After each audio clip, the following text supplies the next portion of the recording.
On the broadcast tonight, life and death, tonight's execution in Georgia, and why so many people have been fearing an innocent man being put to death. Finally, reporters in New York. This is NBC Nightly News with Brian Williams. Good evening. No execution has received this much attention in decades. In this case, it's because so many people are convinced of his innocence. Troy Davis was condemned to die for the murder of an off-duty police officer back in 1989. For the past few days and into today, all those who could have stopped the execution did not. And now tonight, his lawyers have appealed to the U.S. Supreme Court. We want to begin tonight with NBC's Tan Trung outside the prison in Jackson, Georgia. Tan, good evening. Brian, no word yet from the Supreme Court, and that word may not come before the 7 o'clock scheduled execution. Barring a legal miracle, Troy Davis has just minutes left to live. Ahead of tonight's execution, the protests spread far beyond the prison gates in Jackson, Georgia. Stop the execution! From California to the nation's capital, they shouted.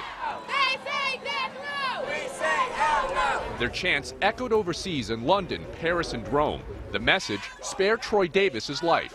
This evidence is in doubt. They do not have true evidence that this man is guilty.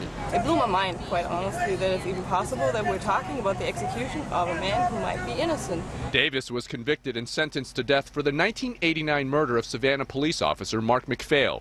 Witnesses testified Davis shot McPhail in the face and chest as he helped a homeless man.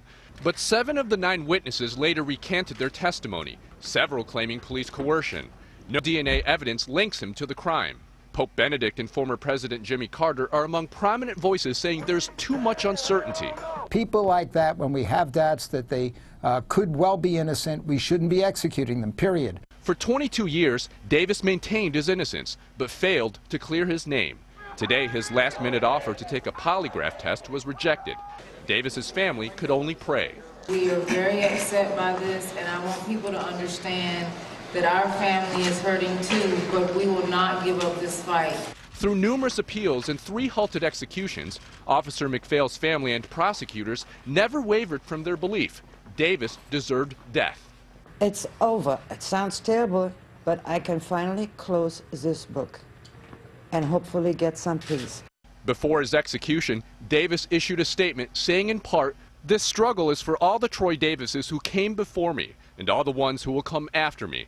But I will not stop fighting until I've taken my last breath." And Davis spent 6 hours today with family and friends.